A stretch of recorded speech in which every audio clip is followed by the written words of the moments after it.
देखिए, हम civil society वाले हैं, हम डरते डरते नहीं है किसी मामले से। हमने हमेशा जुल्म के खिलाफ आवाज़ उठाई, हमने लिसानी तअस्सुब के खिलाफ आवाज़ उठाई, हमने रमज़ान जैसे महीने में फ्रूट माफिया के खिलाफ आवाज़ उठाई। लोग हमारा साथ देते हैं। मैं गया, मैंने कहा चाचा ये आपने दिया बिल? करें हाँ। मैंने 2600 रुपये करें हाँ। मैंने कहा सरकारी रेट तो है 125 रुपये केले का दर्जन, आपने 600 रुपये क्यों लगाए? यानी 72,000 80,000 की फ्रूट चाट महीने में लाएगा कहाँ से इतने पैसे? इतने तो उसके पूरे साल में पैसे नहीं कमाता। क़यामत की सूरत हाल है भाई। सबसे बड़ा सवाल ये निशान है, इतने लोग मर गए रोड के ऊपर, एक आदमी बरतरफ नहीं हुआ है। बाप बेटा, माँ बेटा, मियाँ बीवी, मतलब लेविन होता है कोई।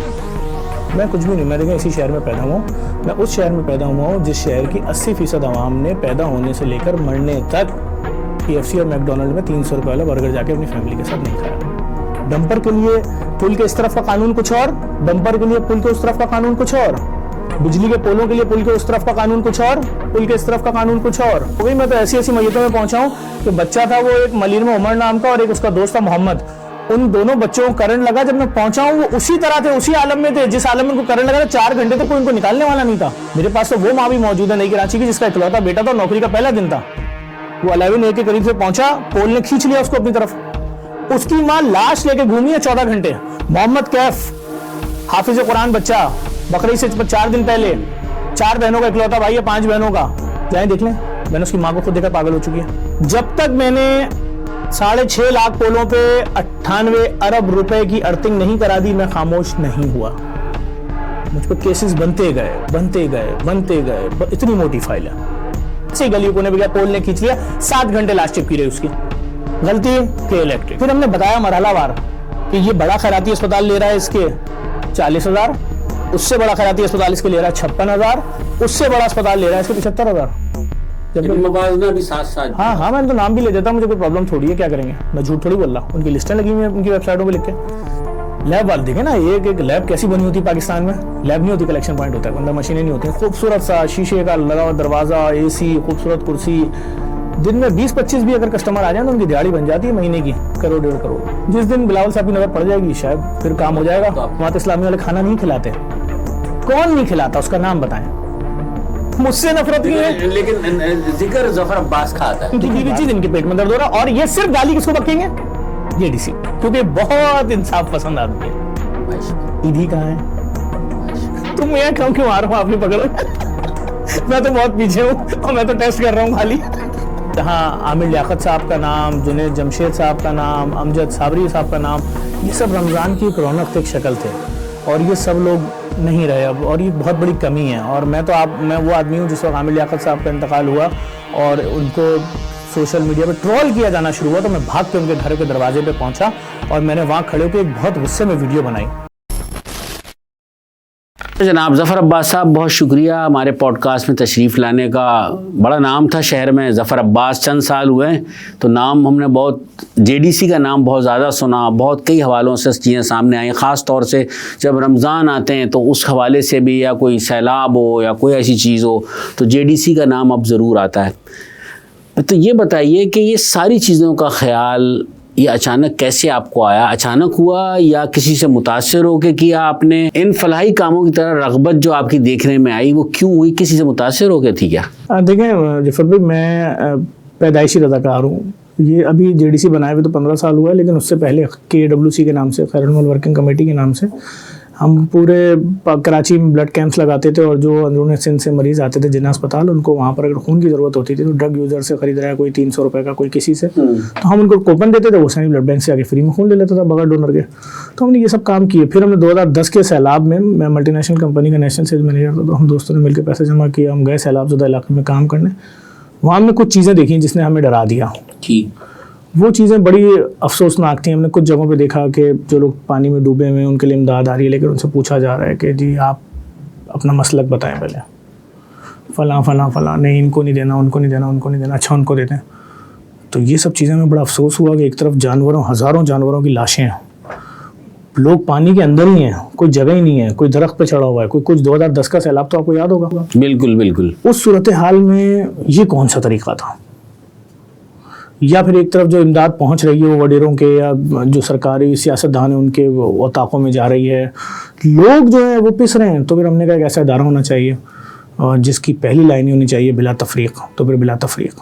और किसी से उसका रंग, नस्ल, मज़हब, मसलक ना पूछें। और यही वजह हमने पहले दिन से यही तहैया किया और हमने एक इदारा ऐसा बनाया जो डिज़ास्टर मैनेजमेंट पे काम करे। और हमने पहले दिन अहद किया था कि जिस दिन हम पर ये वक्त आ गया कि हम किसी मुसीबत ज़दा से उसकी ज़बान, उसका सूबा, उसका शहर या उसका मज़हब या उसका मसलक पूछे, हम उस दिन ये इदारा बंद कर देंगे।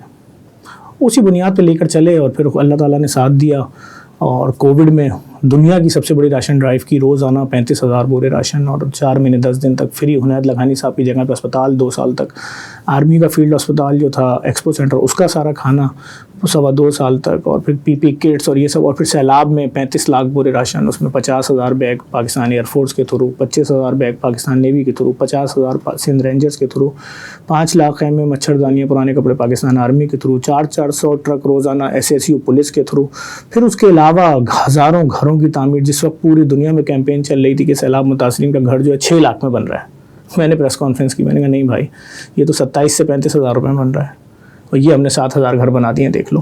क्योंकि मैंने बोला भाई ये सुनामी थोड़ी आया था, सैलाब आया था। ये चीज़ तो किया आपने, तो इस सारे मामले में कभी ये नहीं हुआ कि आपने कहा रंग, नस्ल, मज़हब, इन सब के, इसकी तखसीस के बगैर हम सबके लिए करेंगे, तो फिर ख़तरात भी उसके साथ बढ़ते हैं? इसमें बात है 2012 में 13 में मेरे 4 एम्बुलेंस ड्राइवर मारे गए। ईदी पे भी आपके सामने एम्बुलेंस ड्राइवर मुतअद्दिद बार जाँ-बाक हुए, छिपा के भी हुए, लेकिन मुझे वो दर्द नहीं पता था। जब मेरी एम्बुलेंसों पे फायरिंग हुई और मुझे थाने से फ़ोन आया कि जी आपकी फ़लाँ थाने में एम्बुलेंस खड़ी हुई है, मैंने कहा एम्बुलेंस वहाँ क्यों खड़ी हुई है? कह रहे हैं जी वो जिन्ना अस्पताल के पास फायरिंग हुई है, अलियाख्ताबाद में फायरिंग हुई है, उर्दू साइंस के सामने हुई और एक अस्करी पार्क जो उसके पास। तो क्या हुआ जी, वो पेशेंट लेके जा रहे थे जी, फायर किया, आपके ड्राइवर के हेड इंजरी हुई है और वो एक्सपायर हो गया। अब उसके बाद की मुसीबत तो मुझे पता ही नहीं थी। अब मैं जब उसके घर फ़ोन कर रहा हूँ, कौन फ़ोन करे उसके घर? किसमें इतनी हिम्मत है कि वो जो आपके पास 12-15 हज़ार रुपए ड्राइवर तनख्वाह पे ड्राइवर है, उसकी फैमिली को कौन फ़ोन करेगा? मैं फ़ोन कर रहा हूँ, हेलो, वहाँ से उसकी बेटी उठा रही है, जी कौन? मैंने कहा ज़फ़र। अरे अंकल, पापा आपकी बहुत तारीफ़ करते हैं, वो हर वक्त तारीफ़ करते हैं। मतलब उस बच्ची को पता ही नहीं? और मैं बोल रहा हूँ बेटा वो आपके घर में कोई बड़ा है? नहीं, मम्मा तो काम करने गई हुई है या जॉब पे गई हुई है। पापा तो चले गए थे, आज तो नाश्ता किए बगैर गए हैं, ऑफिस पहुँचे नहीं क्या? मैं कह रहा हूँ बेटा किसी से बोलो कि अब्बासी की मोर्चरी आ जाए। जी अंकल मैं बोल दूँ, कब आना है? उसको पता ही नहीं मोर्चरी कहते किसे। अब मैं उसको समझा रहा हूँ, वही बच्ची 20 मिनट बाद दौड़ती हुई आ रही है, चीख रही है, मेरे बाबा का कसूर बताओ ज़फ़र अब्बास, किसी को दुश्मनी थी, तुमसे होगी, तुम्हारे दायरे से होगी, मेरे बाप को क्यों मारा है? अब मैं बोल रहा हूँ तुम्हारा बाप ये लेटा हुआ है। वो कह रही नहीं मेरे बाबा का मुँह इतना बड़ा ही नहीं है। मैं कहा कैसे बताऊँ कि सर पे गोली मारी है, खून रोकने के लिए गैप बैंडेज बांधी है, उसकी वजह स्वेलिंग हो गई है, आंखें इतनी बड़ी हो गई हैं, चेहरा सूज गया है। कितनी बड़ी क़यामत है। उन फैमिलीज़ को लेकर चलना आज तक 8-8, 10-10 साल बाद तक छोटी बात है। उनकी बच्चियों की शादियाँ, उनकी देखभाल। बात यह कि हमने सारी क़यामत फेस की है और हम पहले दिन से इस चीज़ के ख़िलाफ़ हैं। अभी सैलाब में देखें कितनी बड़ी कैंपेन मेरे ख़िलाफ़ चली कि ये कराची का पैसा। अच्छा, खिलाफ पे बात आई तो मैं पूछूंगा कि इस सारी चीज़ों को देखकर कहीं कभी कोई खौफ का अंसर आया कि खौफ पीछे हट जाएं? घर का भी एक प्रेशर होता है, घर में भी यकीनन आपके भी बच्चे हैं, आपका भी घर है, आपके भी वालिदैन हैं। देखिए हम सिविल सोसाइटी वाले हैं, हम डरते नहीं किसी मामले से। हमने हमेशा जुल्म के ख़िलाफ़ आवाज़ उठाई, हमने लिसानी तअस्सुब के ख़िलाफ़ आवाज़ उठाई, हमने फ़िरक़ा परस्ती के ख़िलाफ़ आवाज़ उठाई, हमने महंगाई के ख़िलाफ़ आवाज़ उठाई, हमने के इलेक्ट्रिक के ख़िलाफ़ आवाज़ उठाई, हमने रमज़ान जैसे महीने में फ्रूट माफिया के ख़िलाफ़ आवाज़ उठाई। लोग हमारा साथ देते हैं, तो जहाँ साथ देते हैं। अब जब मैंने पिछले रमज़ान एक वीडियो बनाई, सोशल एक प्रैक्टिकल किया, लोगों को दिखाया, मैं ठेले पे मैंने अपने दोस्त को भेजा, मैं पीछे गाड़ी में बैठा हुआ था, वो गया, उसने जाके बोला कि भाई पहली रमज़ान है, ये एक फैमिली की फ्रूट चाट का जो सामान होता है 6 लोगों का, 4 लोगों का, ये 6 कीनू दे दो, 12 केले दे दो, आधा किलो सेब दे दो, आधा किलो खरबूजा दे दो। कितने पैसे हुए? उसने कहा 2600 रुपये। उसने कहा दे दें और इसका बिल बना दें। उसने बिल बना दिया। मैं गया, मैंने कहा चाचा ये आपने दिया बिल? कह रहे हाँ। मैंने 2600 रुपये। कह रहे हाँ। मैंने कहा सरकारी रेट तो है 125 रुपये केले का दर्जन, आपने 600 रुपये क्यों लगाए? उसने कहा हमारी मर्जी, आपको लेना है लो, नहीं लेना निकलो यहाँ से। तो मैंने कहा यानी गरीब का बच्चा अगर फ्रूट चाट सिर्फ रमज़ान के महीने में खाएगा 2600 रुपये एक दिन की, यानी 72,000 80,000 की फ्रूट चाट महीने में लाएगा कहाँ से इतने पैसे? इतने तो उसके पूरे साल में पैसे नहीं कमाता। तो मैंने बोला मैं और मेरी फैमिली 3 दिन के लिए फलों का बाइकआउट कर रहे हैं। उस बाइकआउट के बाद मुझे मालूम हुआ जब पूरे कराची ने फल खरीदना छोड़ दिया कि मुझे आज़ाद कश्मीर से थ्रेड आ रही है, मुझे हरीपुर से थ्रेड आ रही है, मुझे मुल्तान से थ्रेड आ रही है। कोई कह रहा है हमारे ट्रक 3 दिन से फंसे हुए हैं, तो वहाँ फल बिकेगा, कराची के सब्जी मंडी के चिल्लर खाली होंगे तो ये ट्रक चलेंगे, ट्रकों में हमारे फल चढ़ रहे हैं, तुझे छोड़ेंगे नहीं, तुझे गाड़ देंगे। लेकिन कमाल क्या हुआ, जब 3 दिन बाद मैं दोबारा गया, मैंने कहा केला कितने का है? और उस दुकानदार ने दोबारा बोला कि 600 रुपये दर्जन। तो मैंने खड़े होकर बोला मैं मजीद 3 दिन का बाइकआउट करूँ। जैसे ही मैंने ये जुमला बोला तो अगले दिन वही केला 60 रुपये दर्जन हो गया। माफिया ने देख लिया कि ये डरने वाला नहीं है, लोग इसका साथ दे रहे हैं, और वही खरबूजा जो 350 रुपये किलो था वो 60 और 40 और 70 रुपये किलो हो गया। इसी तरह के इलेक्ट्रिक ने किया। जब मैंने उनके खिलाफ FIR कटवाई मरने वालों के खिलाफ, मैंने क्लियर बोला था इस बारिश में कोई भी मरा मैं FIR कटवाऊंगा मालिकों के नाम से।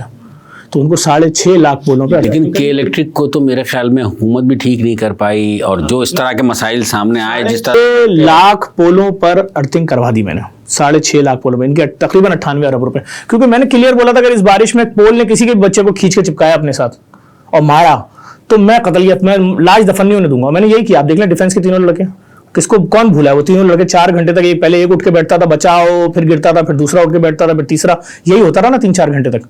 लेकिन मैंने तो एक्शन लिया और उसके बाद जब नामों से कटी FIR तो उसके बाद इनको अर्थिंग करनी पड़ी। इन्होंने मुझ पर केसेस किए, मैं आज तक वो केसेस भुगत रहा हूँ। लेकिन मेरा कसूर क्या, उन्होंने केस किया कि इसकी वजह से हमारे पार्टनर भाग गए। तो मैंने झूठ थोड़ी बोला। नेपरा ने कमीशन बनाया, जितने कत्ल मैंने लिखे तो उसमें 19-20 नेपरा ने भी कह दिया हाँ जफर सच बोल रहा है कि इलेक्ट्रिक की गलती से मरे। लेकिन देखिए जुल्म के खिलाफ तो आवाज़ उठानी पड़ेगी। मैंने कल भी वीडियो बनाई है कि ये रोडों के ऊपर सिर्फ 1 महीना 8 दिन के अंदर सेंचुरी पूरी हो गई है। ये जो डंपर्स का एक जो नया तूफान आया है, तूफान नया नहीं है, फरिश्ता बने में सर ये मार रहे थे, रोजाना मार रहे थे, कोई आवाज उठाने वाला नहीं था। आवाज अब भी उस तरह की तो नहीं उठ रही जिस तरह माजी में ये शहर ये जिस तरह का था उस तरह का रहा नहीं है। अब मैं उस बारे में मैं उस टॉपिक पे जाने ही नहीं चाहता, सियासी टॉपिक पे। लेकिन देखें जितनी मैंने आवाज उठा दी है उतनी आवाज पे ये माफिया घर के अंदर आके मार के जाती है, ये कंफर्म बात है। वो मेरे साथ तो 8-10 गार्ड हैं इसलिए मैं शायद बचाऊं, नहीं तो इतनी जितनी आवाज मैंने उठा दी है ना कि हर मैयत पे पहुंच रहा हूं कि इसका मुंह कहाँ है, अच्छा डंपर के टायर के, ये 3 महीने की बच्ची के साथ क्या हुआ डंपर, ये क्या हुआ इस फैमिली के मियाँ बीवी के साथ डंपर, इस बाप बेटी के साथ क्या हुआ बस। तो इतना बहुत है बस। मैं जानता हूँ यहाँ होता क्या है, तो जरा सी आवाज उठाने के बाद क्या होता है वो पता है। मैं तो फिर कहाँ लेके जाता हूँ मामलात को, एक वीडियो एक रात में 10-10, 20-20 और 25-25 मिलियन व्यू होती है हमारी, तो उसका रिएक्शन क्या आएगा आप खुद जानते हैं। तो अभी ये सूरत हाल है इसको किस तरह से एड्रेस कर रहे हैं? सूरत हाल है भाई, सबसे बड़ा सवाल ये निशान है, इतने लोग मर गए रोड के ऊपर, एक आदमी बरतरफ नहीं हुआ है। एक सिपाही बरतरफ कर देते कि तेरी आंखों के सामने डंपर रॉन्ग आया और रौंद के चला गया 4 लोगों को, तेरी नौकरी खत्म, किसी को बरतरफ नहीं किया गया। कल का वाकया ना कोरंगी का, रॉन्ग रूट पे आगे मार के गया डंपर, कोई पूछने वाला नहीं है। इतने कत्ल के बाद भी दिन में 12 बजे भी डंपर शहर में घूम रहे हैं, 1 बजे भी ढूंढ। लेकिन उसमें तो सिंध हुकूमत तो मेरे ख्याल में सामने खड़ी हो गई थी हिमायत में कि आएंगे वो, क्योंकि यहाँ कंस्ट्रक्शन का काम चल रहा है या तरक्याती कामों के लिए आते हैं। एक साथ बता देना कि इस तरक्की के पीछे हमें 2 साल के 5,000 लाशें चाहिए, हमें 3 महीने के 2,000 लाशें चाहिए, हमें जवान 10,000, तो एक साथ उनको मार दें ताकि रोजाना की अजियत ना हो ना पूरे शहर को। आज इनके घर से जनाजा उठ रहा है, कल मेरे घर से उठ रहा है, परसों उसके घर से, और उठ भी कैसे रहा है, बाप बेटा, माँ बेटा, मियाँ बीवी, मतलब लेवल होता है कोई। पूरी दुनिया में ऐसा कहीं नहीं हुआ, सोमालिया में ऐसा नहीं हुआ, जंगों में ऐसा नहीं हुआ कि आप जिसको मार रहे हो उसके साथ जोड़ीदार जरूर मार रहे हो, एक मैयत घर नहीं जाएगी, 2 जाएंगी कम से कम। ऐसा जुल्म कहाँ होता है? तो जफर अब्बास के पीछे आखिर है कौन जो ऐसा लगता है कि हर एक आदमी से टकराने के लिए तैयार है, हर चीज के आगे दीवार बन के खड़ा हो रहा है? तो जफर अब्बास है कौन? कुछ भी नहीं। मैं देखा इसी शहर में पैदा हुआ हूँ, मैं उस शहर में पैदा हुआ हूँ जिस शहर की 80% आवाम ने पैदा होने से लेकर मरने तक KFC और मैकडोनल्ड में 300 रुपये वाला बर्गर जाके अपनी फैमिली के साथ नहीं खाया। ठीक है, उस महरूम शहर का मैं हिस्सा हूँ। जुल्म है, क्या निज़ाम है? डंपर के लिए पुल के इस तरफ का कानून कुछ और, डंपर के लिए पुल के उस तरफ का कानून कुछ और, बिजली के पोलों के लिए पुल के उस तरफ का कानून कुछ और, पुल के इस तरफ का कानून कुछ और। मतलब ये कब तक चलेगा निज़ाम? इधर के लोग इंसान नहीं है क्या? जिसका दिल चाहे, जैसे चाहे, जिस तरह चाहे लोगों को मार दे। मतलब इंतहा हो गई। मैं तो ऐसी मैयतों में पहुंचा हूं कि बच्चा था वो एक मलिर में उमर नाम का और एक उसका दोस्त था मोहम्मद, उन दोनों बच्चों को करंट लगा। जब मैं पहुंचा हूं वो उसी तरह थे, उसी आलम में थे जिस आलम में उनको करंट लगा था। 4 घंटे तक कोई उनको निकालने वाला नहीं था। ये कोई पूर्ण माओ से पूछो ना जिनके बच्चे 4-4 घंटे पोलों में चिपके पड़े रहे हैं, वो खड़ी होकर बच्चों की लाशें देख रही हैं। मेरे पास तो वो माँ भी मौजूद है नई कराची की जिसका इकलौता बेटा था, नौकरी का पहला दिन था, वो 11 के करीब से पहुंचा, पोल ने खींच लिया उसको अपनी तरफ। उसकी माँ लाश लेके घूमी है 14 घंटे। हर अस्पताल जाते थे मियाँ बीवी, बेटे को पीछे लिटाया हुआ था अपनी टांगों के ऊपर, और हर अस्पताल जाके बोलते थे अल्लाह तुम्हारा भला करेगा, अल्लाह तुम्हें जिंदगी देगा, सिर्फ मेरे बच्चे को जिंदा कर दो। मेरा एक ही बच्चा था, हम मर जाएंगे दोनों मियाँ बीवी। मोहम्मद कैफ हाफिज कुरान बच्चा, बकरीद से 4 दिन पहले, 4 बहनों का इकलौता भाई है, 5 बहनों का, जाए देख लें। मैंने उसकी माँ को खुद देखा, पागल हो चुकी है।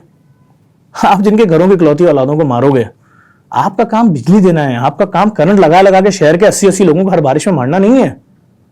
बात सिर्फ इतनी सी थी कि लोगों को शऊर देना है, लोगों को शऊर दे दिया, लोगों को जहन आप समझ रहे हैं आपके इतना अब लोगों में उजागर हुआ है लोगों का शऊर इतना कि वो इस पे आवाज़ बुलंद कर सके, क्योंकि आप आवाज़ बनते हैं तो लोग बाग आगे आ जाते हैं, उसके बाद फिर वो मामला आप जाते हैं उनके पास वक्ती तौर से उनके। मैं जिस वाक़े में भी उतरता हूँ ना रिफत भाई, पीछे ही नहीं हटता। जब तक मैंने 6.5 लाख पोलों पे 98 अरब रुपए की अर्थिंग नहीं करा दी, मैं खामोश नहीं हुआ। मुझ पे केसेस बनते गए बनते गए बनते गए, इतनी मोटी फाइल है। नेपरा बीच में कूद गई, तुम चुप हो जफर अब्बास, हम रिपोर्ट बनाते हैं। उन्होंने इन्वेस्टिगेशन की कि मोहम्मद रऊफ घर से निकला ऑफिस जाने के लिए, अपनी बेटियों से रुखसत ली, जैसे ही गली कोने पे गया पोल ने खींच लिया, 7 घंटे लाश चिपकी रही उसकी। गलती के इलेक्ट्रिक। वो 2 दोस्त घर से निकले, शेरशाह से नमाज पढ़ के मस्जिद से बाहर आए, जैसी पानी के अंदर पोल ने खींच लिया दोनों को। गलती, उन्होंने पूरी रिपोर्ट बनाई है 200 पेजों की, मुझे दी है कि तू बेकसूर है, तेरा कोई कसूर नहीं है। आप बताएं पूरे शहर में किसको मालूम था खून के टेस्ट 17 रुपए, 20 रुपए, 50 रुपए के होते हैं? हमने बताया। अच्छा हाँ, वो बताएं कि जो आपने एक लैब कायम की, उस पर भी आपके खिलाफ बहुत सारी बातें आई सामने कि बहुत सारे इल्जामात भी लगे। कैसे नहीं हो? आप मुझे एक बात बताएं ना, कितना बड़ा जुल्म है रिफत भाई। वहाँ रेट कुछ और है, यहाँ रेट कुछ और है। मैं अरबों रुपए की मशीन लगाकर और चैलेंज करूं कि ये मशीन ना किसी प्राइवेट अस्पताल में, ना रियासत के किसी सरकारी अस्पताल में, ना किसी एनजीओ के पास है, ठीक है? तो इतनी जदीद मशीन के सीमेंस का जर्मनी का प्लांट लगा दिया, स्नाइप हांगकांग का लेटेस्ट प्लांट लगा दिया, बैकमैन 7 वर्जन लगा दिया लाके अमेरिका का, और बाहर बोर्ड लगा दिया यहां खून के टेस्ट मुफ्त होते हैं, दिन में 35-40 हजार टेस्ट फ्री हो रहे हैं। और मैंने ऐलान किया, तुम्हारा इलाज आगा खान, तुम्हारा इलाज डाओ, तुम्हारा इलाज OMI, तुम्हारा लियाकत नेशनल, किसी महंगे से महंगे अस्पताल में हो रहा है। और अगर तुम्हारे पास टेस्ट कराने के पैसे नहीं है, क्योंकि आपको पता है अस्पताल चलता ही टेस्ट और दवाइयों पे, तो आंख बंद करके यहां आओ, टेस्ट कराओ। जिस टेस्ट की रिपोर्ट तुम्हें 6 दिन बाद मिलती है दूसरी लैबों में, हम 3 मिनट में दे देंगे। फिर सिर्फ प्राइवेट अस्पताल नहीं, Jinnah, civil, Qatar, Abbasi, Sindh government के जितने हॉस्पिटल हैं, और कराची में मौजूद 1-1.5 लाख जो डिस्पेंसरियां हैं, वहां डॉक्टर तुम्हें कोई भी टेस्ट लिखे, लेकिन डॉक्टर ने लिखने 2 टेस्ट कि या इसको ये बीमारी है या ये, यही होता है ना। बिल्कुल। सगी बहन भाई जाएगा 2 टेस्ट लिखोगे, एक आम मरीज आएगा 12 टेस्ट लिखोगे। क्यों? क्योंकि लैब आपको आधे पैसे पहुंचाएगी कि जी आपने इतनी खिदमत की। फिर जब हमने 3 साल पहले इस पर रिसर्च की कि ये माफिया है क्या, तो हमें मालूम हुआ जी ये तो जो 18, 20, 22 मेन टेस्ट अगर कोई मरीज करा ले जाके सारे, तो इसकी असल कॉस्ट बन रही है 1300 रुपए। फिर हमने बताया मरहलावार कि ये बड़ा खैराती अस्पताल ले रहा है इसके 40,000, उससे बड़ा खैराती अस्पताल इसके ले रहा है 56,000, उससे बड़ा अस्पताल ले रहा है इसके 75,000। यानी मवाजना भी साथ साथ दिया उसका। हम भी ले देता, मुझे कोई प्रॉब्लम थोड़ी है, क्या करेंगे, मैं झूठ थोड़ी बोल रहा हूं। उनकी लिस्टें लगी हुई है उनकी वेबसाइटों पे लिख के। फिर मैंने टेस्टों के नाम पूरे पाकिस्तान को याद कराया। इसको HB1C कहते हैं, इसको विटामिन D कहते हैं, इसको ये कहते हैं, इसको ये कहते हैं, ये 250 रुपए का है, ये 300 रुपए का है, ये 100 रुपए का है, ये 17 रुपए का है। इन दी एंड जब मेरे खिलाफ इन लोगों ने पेड कैंपेनिंग शुरू की, लैब वाले देखे ना, एक लैब कैसी बनी होती है पाकिस्तान में। लैब नहीं होती, कलेक्शन पॉइंट होता है, अंदर मशीनें नहीं होती, खूबसूरत सा शीशे का लगा हुआ दरवाजा, AC, खूबसूरत कुर्सी। दिन में 20-25 भी अगर कस्टमर आ जाए तो उनकी दिहाड़ी बन जाती है महीने की 1-1.5 करोड़ की। हमने क्या किया, जिस अरसे में हमारा मजाक उड़ा रहे थे, हम उस वक्त जर्मनी, अमेरिका, हांगकांग राब्ते में थे, हमने वो सारी मशीनें ला के लगा दी यहाँ पे। इस वक्त जाके देख लें, 9 किलोमीटर के एरिया में सारी लैबें बंद हो गई हैं। और मैंने सिंध गवर्नमेंट को लेटर दिया हुआ है कि जी पब्लिक प्राइवेट पार्टनरशिप में हमारे साथ अगर आप जुड़ते हैं, हमें 5,000 वाले टेस्ट के 2,500 रुपये नहीं चाहिए। वही टेस्ट हमारे पास 17 रुपये में हो रहा है, 7 रुपये आप दें, 10 रुपये हम डालते हैं, और हम पूरे सिंध में खून का टेस्ट फ्री कर देंगे। ये हमने दी हुई है रिटर्न में। तो कोई उस तरफ से किस तरह का रिस्पांस आपकी तरफ? इस दिन बिलावल साहब की नजर पड़ जाएगी, शायद फिर काम हो जाएगा। तो आपके पास आप ही हाँ, उन्हीं से मैंने लैब का इफ्तिताह करवाया था, लेकिन ये मैसेज उन तक पहुंच जाएगा तो समझे काम हो जाएगा। बाकी उनकी नीचे वालों को पता है सब, अब वो क्यों इंटरेस्ट ले रहे हैं मुझे उसका नहीं मालूम। अभी मैंने एक और काम किया बहुत बड़ा, आपने सुना होगा ना, इस वक्त पाकिस्तान में हर तीसरी औरत को ब्रेस्ट कैंसर है। अभी ब्रेस्ट कैंसर की मरीजा जो है वो 80% अगर आवाम जो middle class, lower middle class है, वो किसी डॉक्टर के पास जाती है, उसको फॉरन टेस्ट लिखेगा, पेट CT स्कैन और मेमोग्राफी, 1.5 लाख का पैकेज है फिक्स। दौरान इलाज 6 दफा होगा, तो 12 लाख कहाँ से लाएगी? 9 लाख से 12 लाख। फिर डॉक्टर बोलेगा सर्जरी, फिर डॉक्टर बोलेगा सर्जरी तो गलत हो गई, दोबारा सर्जरी। ये तो एक बहुत बड़ी माफिया है। अभी सुने लेवल सुने, यहां तक आपके 20 लाख रुपए खत्म, बेटी का जेवर खत्म, घर फ्लैट जो था खत्म, जो घर ले रहे थे किस्तें भर रहे थे खत्म, सब बिक गया औने पौने। मतलब जिस प्लॉट के पैसे भर चुके थे बिलफर्ज 30 लाख, वो 10 लाख में बेचना पड़ा क्योंकि उसकी 40 किस्तें बाकी थी। आइए कीमोथेरापी, दूसरी कीमोथेरापी, तीसरी कीमोथेरापी, रेडिएशन। अब सेशन कितने रेडिएशन के? 15। कितने पैसे देने आपने? 15 लाख रुपए। मैंने वर्किंग की, मैंने कहा ये एटॉमिक एनर्जी कितने का देता है इनको लिक्विड, पूरी वर्किंग की, उसकी फिजिबिलिटी बनाई, दिन में अगर इतने इसके केसेस इस पे चढ़ते तो पता चला $89 पर पेशेंट पर सेशन। तो कितना बना भाई 12-15 का? $1200। $1200 बनते हैं 3 लाख रुपए, 3.5 लाख रुपए। आप 15 लाख क्यों ले रहे हो? आपके तो जो ये लेबोरेटरी या जो भी सेंटर उसके बाद बड़ा बड़ा लिखा है यहाँ ज़कात के पैसे जमा कराए जा सकते हैं। ज़कात के पैसे से लीवी मशीन पे भी रिटर्न ऑफ इन्वेस्टमेंट लोगे? क्यों? तुमसे कोई पूछने वाला नहीं है। तुम ज़कात के पैसों की किट लेकर या उसका केमिकल खरीद के उस पर भी 500 गुना प्रॉफिट लोगे। अभी हमने काम शुरू कर दिया कैंसर का फ्री अस्पताल, पाकिस्तान का पहला। यहां क्या होता है, पूरी दुनिया में चंदा जमा किया जाता है कि पाकिस्तान में कैंसर के फ्री अस्पताल के चंदा दे दें। आप इतने बड़े साफी, मुझे किसी के अस्पताल का नाम बता देंगे फ्री हो पाकिस्तान में, ताकि मैं तो केसेस भेजूं मेरे पास पूरे पाकिस्तान। शौकत खानम के लिए भी कहते हैं कि वहाँ पे भी इलाज होता है। अस्पताल है ना, मैं तो फ्री अस्पताल बनाने जा रहा हूँ जिसके अंदर फ्री होगा, जिसमें कोई भी गरीब आके अपना इलाज करा ले, फ्री कैंसर। क्योंकि आजकल तो सूरत हाल ये इलाज मुआवजे के हवाले से कि आप बस दुआ यही करेंगे बीमार ना हो। सर मुझे ये तो बताएं, जो लाखों करोड़ों पाकिस्तान में शुगर के मरीज हैं, ये इंसुलिन कैसे लेंगे? रेट तो देखें, ये लोग जिंदा कैसे रहेंगे? गवर्नमेंट कह रही है कि इनके दवाइयों के रेट पे कोई बात नहीं करेगा।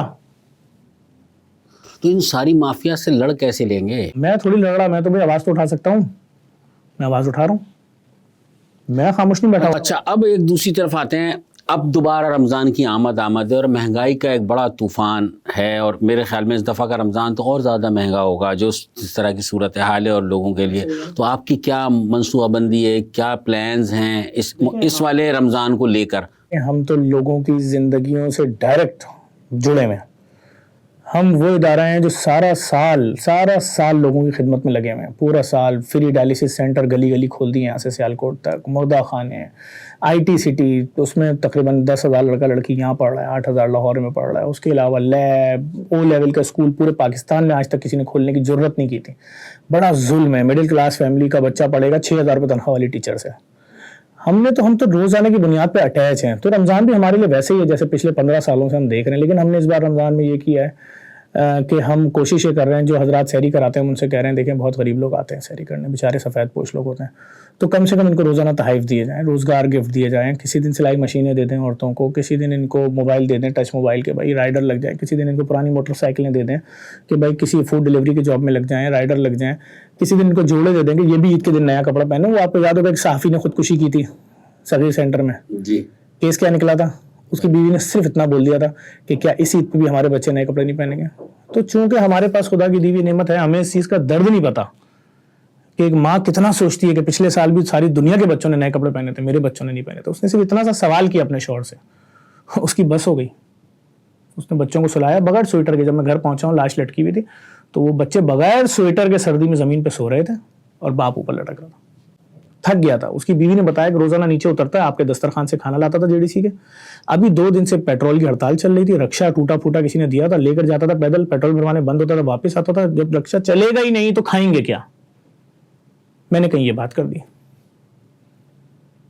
तो बात ये, हम तो कोशिश कर रहे हैं, हम तो हर लिहाज से, मैं तो चाहता हूं, देखिए ना, आप इतने बड़े साफी हैं, आप मुझे बताएं कितने अब साफ़ी ऐसे होंगे जिन्होंने ज़िंदगी में एक बार, सिर्फ एक बार, मियाँ बीवी और बच्चों ने मिल के शेरटन या PC या आवारी में बुफे अफ्तार और डिनर किया होगा रमज़ान में?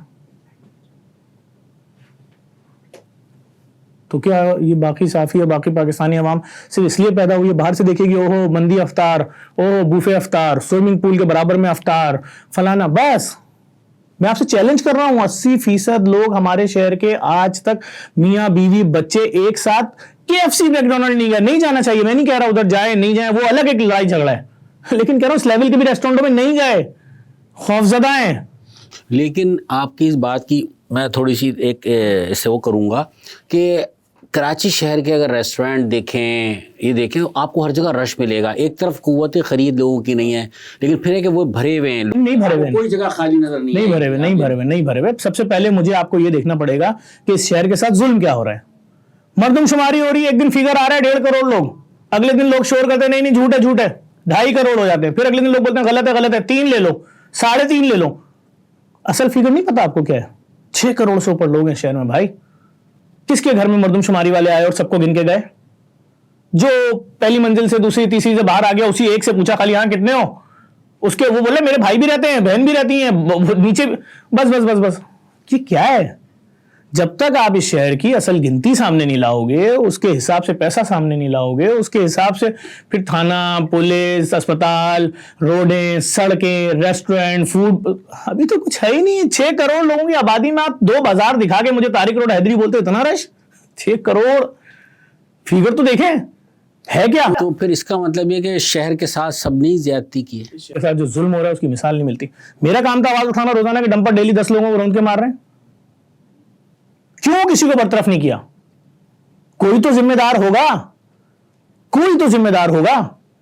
मतलब ऐसे ही एक शख्स किसी और मुल्क से आ रहा है, अपनी मर्जी की गाड़ी खरीद रहा है, 10 लोगों को रोनता हुआ रोन देता है, उसके बाद उतरता है, भाग जाता है, फिर वो अपने गांव चला जाता है, फिर दोबारा आता है 1 साल बाद, फिर 15 लोगों को रोन देता है। मसला यह है कि मरने वाले में और आप है ना। जो लोगों को मराने उनका मेरे आप जैसी आबादियों से तो रिहाइश से ताल्लुक नहीं है, ना स्टेटस है ना स्टैंडर्ड है। उनको क्या मालूम ये दर्द क्या होता है कि एक माँ आए बोले मेरे बेटे का जनाजा दिखा दो, तो लोग बोले नहीं अम्मा उसके मुंह पे तो ट्रक गुजर गया था, मुंह तो खत्म हो गया। उस बेवा से आप पूछो ना, उन बच्चों से पूछो जिनके बाप के चेहरे नहीं दिखाए जाते कि नहीं बेटा प्लास्टिक का बैग खोलेंगे बदबू आएगी, आपके पापा की बॉडी सड़ गई है। ये इंसानियत है कोई?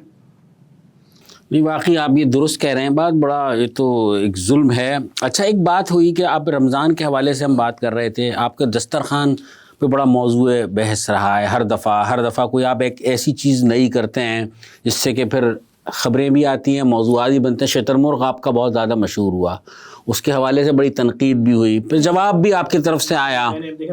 लेकिन मैं सिर्फ यही कहूँगा कि मेरी बात पूरी ये सुन लें कि तो ये इस तरह की चीज़ें करने से आप नहीं समझते कि आपकी कॉज को भी नुकसान पहुँचता है? आप मुझे सिर्फ एक बात बताएं, वो कौन सा दस्तरखान है कराची में जो रमज़ान में अच्छे खाने नहीं खिलाता? क्या ईदी खाने नहीं खिलाता? छिपा खाने नहीं खिलाता? सिलानी खाने नहीं खिलाता?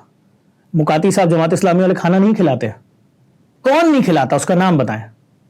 मुझसे नफरत की लेकिन जिक्र जफर अब्बास का आता है। बात समझने वाली है। मेरे लिए खुद बहुत हैरत की बात थी पिछले साल, हालांकि पहली रमजान से लेकर और 30 रमजान तक नेशनल इशू, यानी बहुत बड़े चैनल पे 27वीं की बड़ी शब में सवाल हो रहा है, टिबला मौलाना साहब आप बताइए शुतुरमुर्ग खाने से क्या रोजे पे फर्क पड़ेगा पहली रमजान को?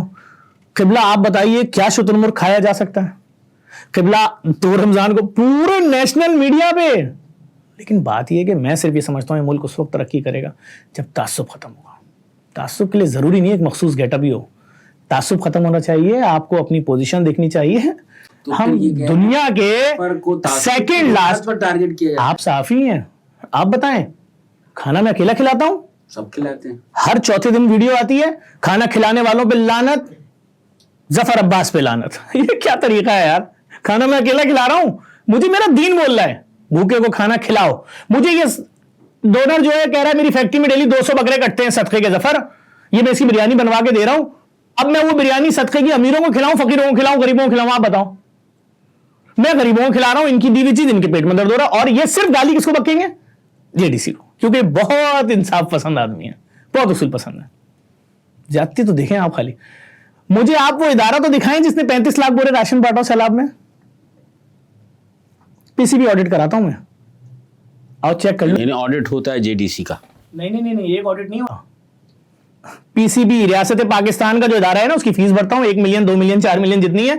फिर वो आगे सबसे पहले तो ये चेक करते हैं इस ट्रस्ट में खानदान के लोग तो नहीं है, ये जो मदद की जा रही है किसी एक जबान बोलने वाले की, एक मसलक वाले की तो नहीं हो रही, एक मजहब वाले की, तो इंसानियत की खिदमत का। अच्छा सब छोड़िए, मैंने लैब कहां खोली है? नुमाइश चौरंगी। क्या हम वहां सवाल कर सकते हैं कि तुम पठान हो, महाजिर हो, पंजाबी हो, सुन्नी हो, शिया हो? नो, दरवाजा खुला हुआ है। सारे डायलिसिस सेंटर चौरंगियों पे, सरजानी से लेकर सरजानी। इसमें क्या लॉजिक है? चौरंगी, नुमाइश चौरंगी की बहुत ज्यादा है कि जेडीसी का दस्तरखान भी वही है, ये चीजें भी वही है, नुमाइश पे ही क्यों इतनी? हाँ, अब ये देखिए ना आपका सवाल कितना अजीब सा है। छिपा कहाँ है? नुमाइश पे है कि नहीं है? सिलानी कहाँ है? नुमाइश। ईदी कहाँ है? तुम मैं कम क्यों आ रहा हूँ आपकी पकड़ो मैं तो बहुत पीछे हूँ और मैं तो टेस्ट कर रहा हूँ खाली मैं कौन सी लाइनें लगवा रहा हूँ। मैं तो कह रहा हूँ भाई बात सिंपल सी है सर, हमें सिर्फ ये देखना पड़ेगा कि हम दुनिया के 3rd लास्ट या 2nd लास्ट पासपोर्ट क्यों हैं, हम 1st 2nd नंबर के क्यों नहीं हैं। हम जब तक इन लिसानी तासुब और फ़िरका वारियत में उलझे रहेंगे हमारा यही हाल होता रहेगा। हुक्मरानों को तो मज़े हैं इसमें कि इस कौम को इसी में लड़ा के रखो। इनको अभी तक यही नहीं पता है कि दुनिया कहाँ से कहाँ पहुँच गई है। आप यकीन करें हमारे लिए कितनी शर्मिंदगी की बात है, हमारा NED का इंजीनियर लड़का बोल रहा है मैं चाय का होटल खोल के पराठे बना रहा हूँ। उसको ये नहीं पता कि तेरी इस हरकत से, और वो बेचारे छोटे छोटे यूट्यूबर अपने कंटेंट के चक्कर में उसकी जा के रोजाना वीडियो बना रहे हैं कि ये देखें NED के इंजीनियर हैं चाय का होटल खोल लिया और पराठे बना रहे हैं खुद।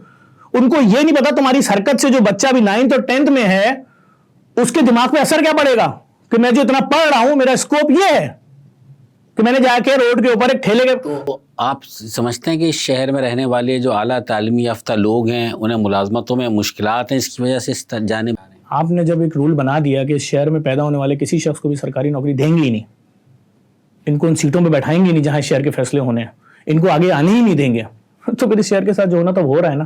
पाकिस्तान के किसी और शहर में आप रोड पे खड़े हो 1 सेकंड के अंदर आपका मोबाइल छिन जाता है नहीं, तो यहां क्यों छिनता है? एक चेन के पीछे 8-10 हज़ार रुपए की कहीं किसी और शहर में लोगों को मार के चले जाते हैं, किसी की बहन बेटी को, दरवाजों के ऊपर बुजुर्गों को गोलियां मार के जाते हैं मोबाइल छीनते हुए। 6-6 हज़ार रुपए के मोबाइल के ऊपर अभी दस्तगीर में लड़के को मार के गए, उसके घर के ऊपर से वो ऑफिस जाने के लिए निकला, एक मोबाइल पे 10 हज़ार रुपए के मोबाइल से मार के चले गए। माँ बाप का इकलौता बच्चा था। मैं गया हूं रात में उनके घर ताजियत करने, तो उसके 2 बच्चे बैठे थे, एक 7 साल का एक 8 साल का, दोनों की जीन्स के पैंट घुटने खून से भरे हुए थे। मैंने कहा बेटा किसका खून है? बोला पापा का खून है। मैंने पापा कहाँ है? बोला अल्लाह के पास चले गए। बेटी रो रही थी 11 साल की, बोली जफर भाई मेरे पापा को तो ला दें अंकल। मैंने मैं तो नहीं ला सकता बेटा। जुल्म तो देखें शहर के साथ किया क्या जा रहा है। चले ये बात तो हो गई यहीं पे तमाम। अब आते हैं कि ये रमज़ान जो है आमिर लियाकत के बगैर होगा, तो आप समझते हैं क्योंकि एक रमज़ान ट्रांसमिशन का एक हमारे यहाँ एक वो आया था, जिस तरह दस्तरखान का एक है, तो आमिर लियाकत को आप कहाँ पे देख रहे हैं? या वो कमी नजर आई? अरे बहुत बड़ी कमी है रमज़ान की रौनक में। जहाँ आमिर लियाकत साहब का नाम, जुनैद जमशेद साहब का नाम, अमजद साबरी साहब का नाम, ये सब रमज़ान की एक रौनक थे, एक शक्ल थे, और ये सब लोग नहीं रहे अब, और ये बहुत बड़ी कमी है। और मैं वो आदमी हूँ जिस वक्त आमिर लियाकत साहब का इंतकाल हुआ और उनको सोशल मीडिया पे ट्रोल किया जाना शुरू हुआ, तो मैं भाग के उनके घर के दरवाजे पे पहुंचा और मैंने वहाँ खड़े होकर एक बहुत गुस्से में वीडियो बनाई, जिसके बाद ये सारी ट्रोलिंग रुकी। मैंने कहा हम जिस माशरे में रहते हैं, जिस मजहब से हमारा ताल्लुक है, हमारा काम मरहूमीन का मजाक उड़ाना कम से कम नहीं है। और मैंने कहा अगर मेरी भी बीवी या मेरे घर का कोई शख्स मेरी बरेना वीडियो तस्वीरें चलाता, जितना लोग आज मुझे जानते हैं, तो वो तो शायद अपनी मौत मरेगा, मैं खुदकुशी करता। जुल्म है हमारे माशरे में। ये कब से हो गया कि मेरी बहन बेटी किसी शख्स की बरहना वीडियो अपनी दोस्त को फॉरवर्ड करेगी, वो उसकी दोस्त को करेगी, वो उसकी दोस्त को करेंगे, सब हंसेंगे, और उसके बाद वो शख्स आके टीवी में बोलेगा मैं दुनिया के उस शहर उस मुल्क में चला जाऊंगा जहां मुझे कोई देखेगा नहीं, मैं गुमनाम जिंदगी गुजारूंगा, मेरे मरने की दुआ करो। किस हालत में पहुंचा दिया था। ज्यादती है। मैंने तो खड़े होकर बोला चलाओ मेरे खिलाफ, कितना चलाओगे। अभी जब इस अमेरिकन औरत का मजाक उड़ाते थे मैंने वीडियो डाला, और मैंने उस वीडियो में इतना बाबा लिखा शर्म करो। इंसानियत तो कोई चीज होती है ना, किसी की तो बेटी है, सही है, मुसलमान नहीं है। बिला वजह का एक मौजू जिसे कहते हैं, बीमार हो गए हैं, खुश होते हैं दूसरों की मुसीबत। भाई एक औरत पागल है। मैंने पहली वीडियो में बोला ज़हनी मरीज है, पहली वीडियो वो 26 मिलियन या 40 मिलियन व्यू हुई, मैंने उस पहली वीडियो में बोला। जैसे ही सबने देखा ओहो जफर अब्बास की वीडियो 25-30 मिलियन व्यू हो गई, कंटेंट है, दौड़ो उसके पीछे, जाओ दौड़ो दौड़ो। मैंने वीडियो बनाई, शर्म करो। मेरी बहन परदेश जाए और वहां उसके साथ कोई धोखा हो जाए, कोई मुसीबत हो जाए, वो उर्दू बोल रही हो और बाकी दूसरी जबान बोलने वाले उसका ऐसे ही मजाक उड़ाएं, मुझे अच्छा लगेगा? कैसे कैसे मजाक नहीं उड़ाया। कोई उसको एम्बुलेंस में लेके जा रहा है अस्पताल, तो जो बराबर में बैठा है वो भी उसके साथ एक्टिंग कर रहा है, नाच रहा है। अरे भाई तो जफर लेकिन एक बात ये बताएं कि आप क्या ये समझते हैं कि सारे मामले में हमारे माशरे में जो ये खराबियाँ बहुत ज़्यादा बढ़ी हैं, कहीं डिजिटल मीडिया का भी कोई किरदार है? आपकी सोच है। आप सोचें कि अगर मैं अरबों रुपए की मशीनें लाके लगाऊं खून टेस्ट करने की फ्री, जो पूरी दुनिया में किसी ने जुर्रत नहीं की, और ये मेडिकल माफिया है क्या वो आप जानते होंगे। ये तो डॉक्टर दवाई लिख दे 4 मरीजों को तो बोलते हैं थाईलैंड जाइए पहले, जल्दी आपको बहुत जरूरत है 6 मसाज की। कितना पैसा होगा इस गेम में। तो वहां अगर हम इस सिस्टम के खिलाफ रोड पे उतर जाएं और उसके बाद एक साहब आए और यूं कैमरा उठाएं और एक झूठी वीडियो बना दें, हमारे दिल पे क्या गुजरती होगी। हम तो पागल हो गए। हमारे खिलाफ तो हम तो दंग, हमने तो वो काम किए। देखें मेरे पास भी सारे बैंक वाले आए सैलाब में, पागल हो तुम? किसने तुमसे बोला तुम ये 20 अरब रुपए का राशन बांटो, 25 अरब का? 20 अरब हमें दो, बैंक 25% दे रहा है, हम तुम्हें 5 अरब रुपए प्रॉफिट देंगे सालाना। आप चेक कर लें जाके उस डेटों में क्या डेट चल रहा था, 25%। उस 5 अरब का महीना अगर बोलोगे महीना बांध देंगे, 40 करोड़ रुपए महीना लो और अपनी एनजीओ चलाओ और पैसा वैसे ही सेव रहेगा। तो मैंने कहा जिन सैलाब ज़दगान के लिए पैसा आया वो क्या खाएंगे? तो उन्होंने मुझे बोला ये एनजीओ का नाम पढ़ो, ये पढ़ो, ये पढ़ो, ये पढ़ो, ये क्या पागल है? मैंने कहा सॉरी, मैं पागल हूं, मैं तो ये पैसा जिनके लिए आया है उन तक पहुंचाऊंगा। और फिर मैंने खरीदी मशीनें, दाल पैक करने का प्लांट, आटा चावल पैक करने का प्लांट, चीनी पैक करने का। आप पूछें पाकिस्तान नेवी से, मैंने 25,000 राशन 3 दिन में रेडी कर दिया था उनका। मैंने फोन किया 25 मिलों को, 1,000 बोरे आटा उतारो। मैंने दाल वाले को फोन किया हैदराबाद, 25,000 किलो दाल भेज दो। चीनी वाले को फोन किया 50,000 किलो चीनी भेज दो। चावल वाले को फोन किया 50,000 किलो चावल भेज दो। चाय की पत्ती वाले को बोला 25,000 डब्बे भेज दो। 700 लेबल लगाई, 3 दिन में सब पैक करके उनके हवाले करके सिंध रेंजर्स को 50,000 बैग पैक करके दिए। पीआईबी क्रिकेट स्टेडियम में एयरफोर्स को 25,000 बैग एयरफोर्स की बेस पे दिए और 25,000 नश्तर पार्क फुल करके दिया। उसके बाद 400 ट्रक एसएसयू के थ्रू भेजे। इतनी सी एनजीओ, हमें तो कोई खौफ नहीं था। घर अलग बनाए, कपड़े अलग दिए, खैमे जहां लगाए, हजार खैमे की बस्ती लगाई। लड़काना स्टेडियम में भी खैमे लगाए 1000। मैं सीख नहीं सकता था दूसरों से कि 12 खैमे लगाऊं और एक बोर्ड लगाऊं बड़ा सा, मैंने तो कहीं बोर्ड ही नहीं लगाया। तो बात ये हम अलग काम कर रहे हैं। हमारा अभी जो मशीन ला रहा हूं सिटी स्कैन की, एक्सीडेंट हो जाए, पेशेंट मौत से 10 कदम के फासले पे हो, अस्पताल छुएगा नहीं, बोलेगा सिटी स्कैन। तब आप पेशेंट को डालिए, कहां होता है सिटी स्कैन? फलना जगह होता है। आप वहां गए, लाइए 65,000 रुपए। लेकिन जफर एक बात यह है कि सिंध हुकूमत बहुत कह रही है कि हेल्थ सेक्टर में उन्होंने बहुत काम किया है, बहुत बेहतरीन कर दिया अस्पतालों का निज़ाम भी। तो क्या ये कहीं हुकूमत की भी जिम्मेदारी बनती है, खाली किसी एनजीओ की जिम्मेदारी है? एनजीओ की जिम्मेदारी ये होती है जहां रियासत की कोई कमी बेशी रह जाए, पूरी दुनिया सपोर्ट के तौर पर करती है। पूरी जिम्मेदारी लेने वाला कैसी बातें करें, पूरी तो किसी का बाप भी नहीं ले सकता सर। टैक्स लेते हैं क्या हम तो सिर्फ इतना कह रहे हैं हम पे दस्ते शफकत रख दो, ना दो पैसे, दस्ते शफकत तो रखो, फिर देखो हम क्या करते हैं। अभी तो तुम दस्ते शफकत रखते ही नहीं, हमें तो बैड बुक में रखा है। तो हमने इस वक्त शहर में दुनिया का सबसे बड़ा मुर्दा खाना बना दिया फ्री। हमने सिटी स्कैन की मशीनें खरीद के गली गली लगाने जा रहे हैं जो फ्री में सिटी स्कैन करेंगी। हमने डायलिसिस सेंटर खोल दिए यहां से सियालकोट तक। हमने दुनिया की पहली फ्री लैब चौक पे बना दी, कायदा मजार के गेट पे। आओ, टेस्ट कराओ, रिपोर्ट लो, घर जाओ, कोई सवाल नहीं होगा तुमसे। तुम गूंगे बन के आओ और दोनों हाथ बांध के आ जाओ, कुछ लिखवाएंगे भी नहीं तुमसे। अच्छा, मुर्दा खाने का जिक्र से मुझे याद आया कि कराची शहर में एक जिम्मेदारी होती थी, कभी सिविल अस्पताल में भी मोर्चरी थी, अब्बासी में भी थी, जिना में भी थी, सरकारी अस्पतालों में हुआ करती थी। आहिस्ता आहिस्ता जब ईदी साहब ने अपनी मोर्चरी बनाई तो ख़त्म होती चली गई। फिर अब आपने ये जिद्दत के साथ एक नया मुर्दा खाना बनाया है, तो क्या आप नहीं समझते कि ये जिम्मेदारी भी, एम्बुलेंस सर्विस है हुकूमत की जिम्मेदारी, टैक्स लेते हैं वो, जिम्मेदारी उनकी थी, मुर्दा खाने हुकूमत की जिम्मेदारी होती है, लेकिन ये भी अब NGOs के पास आ गया। ईदी साहब का था पहले एक, फिर शीपा साहब ने बनाया, अब आपने बनाया, आपने जिद्दत के साथ बनाया। देखिए, मैं जब अभी मॉडल टाउन में जहाज़ गिरा, ये ज़फ़र मसूद साहब जिस जहाज़ में थे, जिनकी किताब पीछे रखी हुई है, अल्लाह ताला ने इनको ज़िंदगी दी, ये बचे और एक साहब और। तो मसला ये होता है कि बहुत सारे वाक़यात होते हैं जिसको हम जैसे सोशल वर्कर्स डील करते हैं। एक सबसे बड़ा वाक़या होता है मॉर्चरीज ना होने का, कि आपने देखा होगा 7 वाला सानिया, बॉडी पार्ट्स मैंने रात में जमा की और वीडियो बनाई, जिसमें मैंने उस वक्त के वज़ीर आज़म को बोला कि ये 3 साल के बच्चे का पाँव मिला है एड़ी तक, इतना ही बड़ा मेरा बच्चा भी, मैं दर्द को समझ सकता हूँ, लेकिन क्या हरकत है, कोई इदारा ही नहीं है जो आके इन बॉडी पार्ट्स को जमा कर ले। ये जो लोग जिनको बॉलें समझ के लातों से मार रहे हैं और वो घूम रही हैं डोरियों के साथ, वो आंखें हैं, सब धो के दी, हवाले की इंतजामिया की वीडियो बनाई और सुबह चैनल ने दिखाया वो किसी ने वहां फेंक दिया, जानवर खा रहे हैं। लेकिन अगर हमारे पास मॉर्चरी का निज़ाम हो, रेस्क्यू सर्विसेज हो, तो ये बॉडी पार्ट्स अलग रखे जा सकते हैं। कल को इनका DNA होगा, जी हमें ये इस गठरी का हमने DNA किया, ये बॉडी निकली ज़फ़र अब्बास की फैमिली से मैच हो गया, तो उस गठरी में 9 पाँव हैं, 11 हाथ हैं, जिसको जो मिला उस गठरी में डाल दिया, तो ज़फ़र अब्बास के 11 पाँव थे। फिर दूसरा बड़ा मसला ये हुआ कि अभी जब हमने मॉडल टाउन वाला वाक़या, मॉडल कॉलोनी वाला वाक़या हुआ, तो उन फैमिलीज़ को फेस करने के लिए मैं भी फैसल ईदी भाई के साथ खड़ा था, बहुत प्रेशर था। बॉडीज़ जलने के बाद एक जैसी हो जाती हैं, बिल्कुल। अब अगर गिर गई, नाक टूट गई, चर्बी बाहर आ गई, कान से चर्बी, तो फैमिलियां लड़ती हैं, कल तक तो नहीं थी चर्बी, आपने बॉडी चेंज कर दी, ये हो गया, वो हो गया, फलां की बॉडी लाहौर चली गई, यूं चली गई, एक मुश्किल। हमने तो यहीं रखी थी इसी वाली लाइन में अपनी बॉडियाँ, इस बॉडी के ऊपर थी, इस बॉडी के ऊपर थी, इस बॉडी के ऊपर थी, ज़मीन पे लाइन से बॉडियाँ। तो मैंने कहा इस शहर को एक ऐसे मुर्दा खाने की ज़रूरत है जिसमें हर मैयत का अलग बॉक्स हो, उस बॉक्स पे नंबर लगा हो, उस बॉक्स में ताला हो और चाबी हो। हमने 1000 मैयतों का 2.25 अरब रुपए का प्रोजेक्ट शुरू किया, 200 मैयतों की बिल्डिंग रेडी कर दी है, खोल दिया है मुर्दा खाना, वहाँ पे मैयतें आ रही हैं, ना मैयत बॉक्स में रखने का पैसा है। एम्बुलेंस वाले आके बोल रहे हैं हमारे 1000 रुपये, हमारे बंदे बोल रहे हैं किस चीज़ के, कह रहे हैं हम जिस मुर्दा खाने में जाते हैं अगर वो प्राइवेट होता है तो यूँ होता है तो वो होता है, हो सकता है ना लेते हूँ बहुत सारे। तो हमने उनसे बोला हमारा तो फ्री है भाई, मत ला दो यहाँ पर।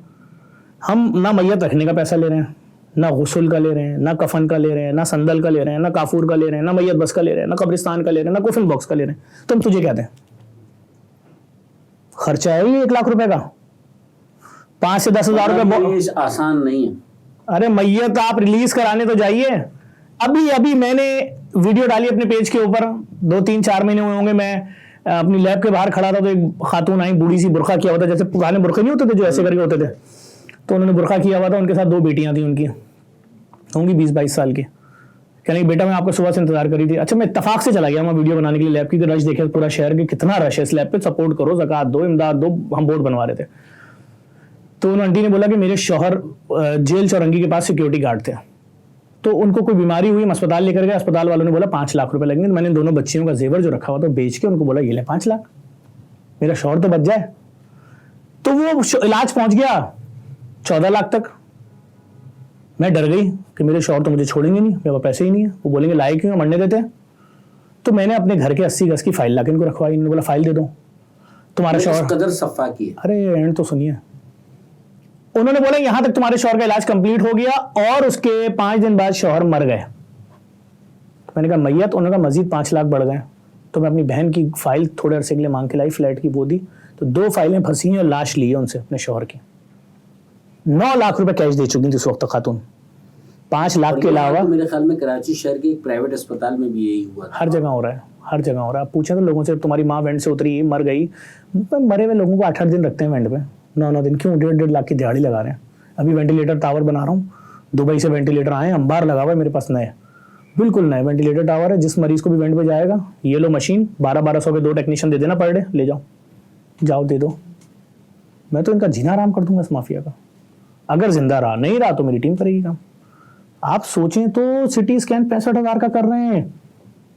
कैंसर, अभी सिद्दीकी बॉस को कैंसर हुआ, वो टिकटॉकर था, ब्लड कैंसर, तो मैंने उसके लिए आवाज उठाई, उसने खुद आवाज उठाई, तो उसको जो मेडिसिन अब तक लगी है 10 करोड़ की लगी है 1.5 साल में, जिसमें 2.5 करोड़ उसका लगा। 3 रेस्टोरेंट उसके बिक गए। मेरी यहाँ नौकरी कर रहा था एक रेस्टोरेंट, एक उसमें कर रहा था बैंक्वेट में नौकरी। मैंने कहा तू पाकिस्तान का सबसे बड़ा टिकटॉकर, तू खड़े होकर शायरी करता था, ऐसे लोग तेरी वीडियो 10-10 मिलियन एक दिन में देखते थे। फिर उसको वहां से नौकरी छुड़वाई। मैंने कहा हमारे यहाँ बैठो लैब में, जो ब्लड कैंसर के मरीज आ रहे हैं उनको मोटिवेट करो, मरोगे नहीं। कैंसर के मरीजों को मोटिवेट करो, मरोगे नहीं। उनको बताओ तुम्हारा इस मुल्क में इलाज हो सकता है, यहां हो सकता है, इस एनजीओ से राब्ता करो, ये करो। वो बेचारा ये कर रहा था, अब उसने रात में बिरयानी की दुकान खोली है, रात 2। वो एक केस है जो मशहूर था, लाखों ब्लड कैंसर के मरीज हैं। मैं एक ऐसे मरीज को जानता हूं, उसने एनईडी में, उसका बाप प्रोफेसर था, पूरी जिंदगी टीन के छत में बच्चों को पढ़ाया। अल्लाह ने उसको 2 बेटे दिए थे, एक बेटा एनईडी से पोजीशन लेके निकला, उसकी एक बैरून मुल्क ऑयल फील्ड में नौकरी हुई। जब वहां नौकरी हुई, वो जैसे ही फील्ड में उतरा, वहां उसको कोई रिएक्शन हुआ, वो बेहोश हुआ, गिर गया। तो वहां के लोग समझते थे रिएक्शन किसको होता है। उन्होंने फौरन बोला वापस वतन जाओ, इस अस्पताल में जाओ, अपने टेस्ट कराओ। बच्चे ने टेस्ट कराया, ब्लड कैंसर। एक प्राइवेट अस्पताल में गया, उन्होंने डॉक्टर किसी एक बड़े आदमी की करने गया हुआ था कीमोथेरेपी, उसकी गैर मौजूदगी में उसके स्टाफ ने उस बच्चे को 3री कीमो दे दी, बगैर देखे को बर्दाश्त कर पा रहे, मर गया। कैसे मर रहे लोग, सफाकी की इंतहा है। आपके पास, आप बताओ ना, अगर मैं और आप अभी ऐलान करेंगे आओ कराची में जितने ब्लड कैंसर के मरीज बगैर इलाज के घरों में मर रहे हो, अपने डाटा हमें तो हम इलाज कराएंगे, 1 लाख से ज्यादा केस 1 घंटे में आएगा। लोग डेली मरते हैं अपने बच्चों को देख के कि मेरे बच्चे को सर का ट्यूमर है, आंख का ट्यूमर है, दिल का ट्यूमर है, फेफड़े का ट्यूमर है। क्यों? पैसे ही नहीं है। कहां से इलाज कराएंगे? कौन देगा पैसा? रास्ता बताए ना। आप मुझे एक जगह बता दें कि जहां हम भेज दें उसका इलाज हो जाएगा। चले टेस्ट करवा दे, फ्री में आ जाए, जिना चलते करा दें। इसका मतलब ये कि ये शहर इसी तरह से चलता रहेगा। एक चीज और मैं पूछूंगा कि हम देखते हैं कि छीपा साहब का एक गेटअप है, ईदी साहब का भी एक गेटअप होता था, ज़फ़र अब्बास एक लड़का है, घूमता फिरता रहता है, कभी मोटरसाइकिल पे, कभी सड़कों पे, कभी इधर कभी उधर, छलावे की तरह आता है निकल जाता है। कोई गेटअप क्यों नहीं बनाया? मतलब एक बिल्कुल आम गेटअप में ही रहना, उसी तरह चप्पलें पहन के, एक टी शर्ट में, मतलब एक मखसूस गेटअप ज़रूर होता है फलाई रफाई काम करने वालों को। जो कुछ भी था ना, देखिए मैं सिर्फ ईदी साहब को फॉलो करता हूँ। ईदी साहब को मैंने देखा, हमारे घर से जो भी चैरिटी होती थी, चाहे सदके का बकरा हो, अकीके का बकरा हो, चाहे कपड़े हो सर्दियों के गर्मियों के, सब ईदी फाउंडेशन जाते थे। तो बिल्कुल पीछे ही है। नहीं, काम कुछ नहीं, वो भी है कि मेरा घर मिला हुआ है। हाँ, मेरा घर मिला हुआ है बिल्कुल ईदी फाउंडेशन की दीवार। लेकिन मैटर ये है कि उस शख्स ने किसी आने वाले मुसीबत ज़दा से उसकी ज़बान और मसलक नहीं पूछा ना, हमने उसको कॉपी किया। मैं जेडीसी बनाने से पहले मैं मल्टीनेशनल कंपनियों का नेशनल सेल मैनेजर था। मेरे पास 2003 में दो 3 कारें थी। मेरे पास आज भी सब कुछ है। मेरा अपना ट्रैवल एजेंसी है। मैंने पिछले साल इन्होंने खेला ऑस्ट्रिच, मैंने ऑस्ट्रिच नाम का ब्रांड बना दिया। जिस दिन कपड़े डालता हूँ उस दिन जितना स्टॉक हो, 20,000 भी हो, 10 जो सब बिक जाता है। ये मैं ऑस्ट्रिच पहन के बैठा हूँ आपके सामने। तो मेरे पास तो मैं किसी ब्रांड की एक वीडियो बना दूँ, मुझे किसी मॉडल को क्या देते होंगे पेमेंट जो मुझे देते होंगे? मेरे लिए कोई मसला नहीं है। मुझे सिर्फ प्रॉब्लम क्या है, मैं पैदाइशी रज़ाकार हूँ। मेरा देखना सुनना चेंज है।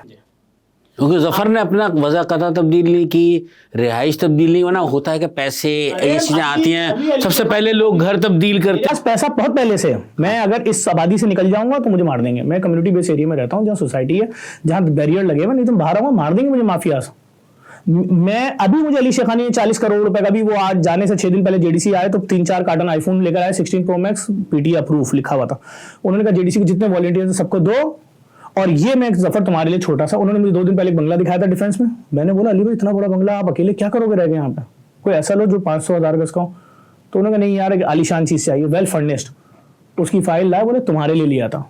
मैंने कहा अली भाई मैं खुद इस पोजीशन में हूँ भाई, अल्हम्दुलिल्लाह हम देते हैं, मेरा बाप देता है, हमारी फैमिली देती है, मेरा भाई केमिकल इंजीनियर है, मेरा छोटा भाई डबल गोल्ड मेडलिस्ट है जामा कराची का, मेरी बहन MBA, मेरे पूरी फैमिली सेट है। आज की थोड़े हम लोग। तो मैंने कहा मैं नहीं ले सकता। वो कह रहा है हाथ जोड़ के वीडियो में कि मैं अपने छोटे बड़े भाई को गिफ्ट दे रहा हूँ। मैंने कहा मुझे चाहिए ही नहीं यार, ये आप मुझे क्यों दे रहे हो घर? नहीं चाहिए, मैं ले सकता हूँ खुद, मैं बांटता हूँ यार लोगों को, आप मुझे क्या दे रहे हो? अच्छा, अब आपने अली शेखानी का जिक्र किया। अली शेखानी भी बड़ा मौजूद है। कौन है अली शेखानी और क्या इंटरेस्ट है उसका यहाँ पर कि वो इतना चैरिटी का काम करना, या आपके पास ख़ास तौर से आपको ही फोकस करके आपके ही ज़रिए करना? तो अली शेखानी है कौन? शेखानी कराची का बेटा है, 17 साल पहले यहाँ से गए थे। ज़िंदगी का हर वो रुख देख चुके हैं जो एक आम शहरी देखता है। महरूमियाँ, बेरोज़गारी, परेशानियाँ, हर चीज़ देखी हुई और फिर जाके वहाँ तरक्की की। आज अमेरिका के बिजनेस टाइकॉन कह लें आप उनको। मतलब ये नौबत है। मैं अली शेखानी साहब को फ़ोन करता हूँ, अली शेखानी साहब ईद के दिन एक शख्स अपने बच्चों को ईदी देने के लिए ATM में गया, बाहर निकला, उसको गोली मार दी। बिल्कुल, और रमज़ानों में ख़ास तौर से ये बहुत होता है। कहाँ जाएगी? उसके बच्चे छोटे हैं और उसका बाप कह रहा है कि मैं स्वयं से पहले घर छोड़ूंगा, मैं इस फ्लैट का रेंट नहीं दे सकता 1.5 लाख। दुनिया में ऐसा होता है? जिसकी इकलौती औलाद मार दी जाए वो तो लोगों से पुरसा लेते हैं ना कि मेरा बच्चा मर गया, मुझ पे कयामत गुजर गई, मैं बूढ़ा होकर जवान की लाश दफना रहा हूँ। अली मैंने कहा दोनों को जिस जगह बोले घर दिलाओ और जितने का बोले। वो मदरसा हैदराबाद वाला जहाँ 1 सिलेंडर फटता है, सारे बच्चे करीब आते हैं, 10 सिलेंडर फटते हैं। मैं अस्पताल गया सिविल, मैंने कहा अली भाई ये वीडियो कॉल पे देख लो बच्चे। वो बच्चे मुझे हाथ हिला रहे हैं, ज़फ़र अंकल। मैंने डॉक्टर से बोला इनकी हालत क्या है? उसने बोला 60% जले में। मैंने कहा अली भाई जो बच्चे मुझे सलाम कर रहे हैं हंस रहे हैं, ये सब आजकल में मर जाएंगे। अली मैंने कहा सबको 1-1 करोड़ दे। मैंने कहा अली भाई मैं पहले देख लूँ हैं कितने हैं। फिर मैंने कहा अली भाई 20-20 लाख का भी ऐलान करता हूँ क्योंकि मुझे लग रहा है मेरी छठीस बोली है फिगर दर्जनों में जाएगा। अली भाई कह रहे हैं अरे नहीं यार, ये 2 बच्चे, एक बॉडी उसी वक्त निकली, उस बच्चे का नाम था मोहम्मद अजान। इधर फजर की अजान की वक्त आवाज़ आई और ये अजान की मैयत। मेरे लिए तो मैं हिल गया। आप यकीन करें सुबह जब मैं हैदराबाद पहुंचा 27 मैयतें थी। और अली शेखानी का ज़र देखेंगे, 27 के 27 बच्चों को बुलाया उनके वालिदैन को हैदराबाद में ही, और बोला बैंक्वेट में ज़फ़र ज़मीन पे चादर बिठाओ, मैं नीचे बैठूंगा इनकी लवाहिकीन के साथ। हैदराबाद के ताजिर आए या कौन थे मुझे नहीं मालूम, उन्होंने कहा हम ज़मीन पे नहीं बैठेंगे। तो अली शेखानी ने बोला इनके लिए सोफे लगवाओ लेकिन मैं ज़मीन पे बैठूंगा। गवर्नर सिंध आए, उन्होंने कहा हम भी ज़मीन पे बैठेंगे। वो भी हर फैमिली को 20-20 लाख रुपए, 54 मिलियन रुपए, कभी किसी को 1 करोड़, कभी किसी को 2 करोड़। बड़े बड़े बिजनेसमैन हैं। अभी मैंने लैब बनाई, आतिफ असलम साहब जो पाकिस्तान के सिंगर हैं इतने बड़े, सबसे पहला चेक उन्होंने भेजा 20 मिलियन। दूसरा चेक अली शेखानी कितना, 100 मिलियन। 4-4 लाख डॉलर महीने का खर्चा है सर, 16-16 करोड़ रुपए में किसके पास जाऊं? आप तसव्वुर नहीं कर सकते। हर डायलिसिस सेंटर का 1.25 करोड़ रुपए खर्चा है, 13 सेंटर चल रहे हैं। जिस दिन मरीज मरेगा उस दिन उसका डायलिसिस खत्म होगा। 17,000 रुपये का डायलिसिस स्टैंडर्ड जो हम दे रहे हैं, फिरजीनियस की मशीन है और डायलिसिस भी एक बार होता है, दोबारा यूज़ नहीं होता। अब हर एक दिन बाद 17,000 रुपये का मतलब है कि 2.5-3 लाख रुपए। अगर आप 1 साल जिंदा रह गए तो फैमिली 3.5 लाख के नीचे, और आप 10 साल जिंदा रहे फैमिली 3.5 करोड़ के नीचे, वो 3.5 करोड़ उतारेगा कौन? अच्छा ज़फ़र, एक बात ये बताएं कि आप ये फलाही कामों में तो लगे रहते हैं, सारे काम करते हैं, कोई फैमिली को भी टाइम देते हैं? कोई घर वालों को शिकवा है कि आप घर में अपने बच्चों को, फैमिली को भी टाइम? हमारे मैंने आपको पहले बोला, हमारा आपका देखना फ़र्क है। आप साफ़ी हैं, आपका देखना अलग है, मैं समाजी आदमी, मेरा देखना अलग है, ये नॉर्मल आदमी इसका देखना अलग है। ये शादी में जाएगा, ये खातून होंगी तो देखेंगे दुल्हन की बहनों ने क्या पहना हुआ है, दुल्हन ने क्या पहना हुआ है, दुल्हन की ज्वेलरी आर्टिफिशियल है, देखो 1 नंबर दिखा रही है सबको, क्या कर रही है, यही सब सोचों में लगी रहेगी, उलझी रहेगी और खाना खुल जाएगा। अगर आप नॉर्मल मर्द है तो आप देखेंगे दूल्हा का भाई क्या कर रहा है, अच्छा वो एमएनए आया है, स्टेज के ऊपर जा रहा है, वो देखो सगे भाइयों को वो फला चीज पहने हो, फला। आप साफ़ी हैं, आप हो सकता है कुछ और देखें, हो इतनी तो आमदनी नहीं थी, इतना बड़ा सेट कैसे लगाया, पैसा कहाँ से आया, 1 नंबर 2 नंबर।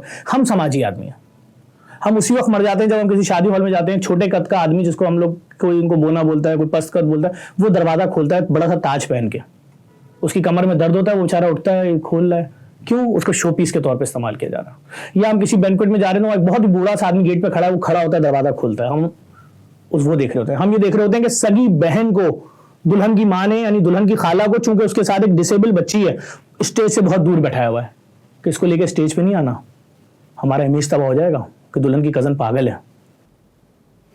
चले, बहुत शुक्रिया आपका, हमारे पॉडकास्ट में आप तशरीफ़ लाए और आपने बहुत सारे मौज़ूआत पर आपसे बात हुई।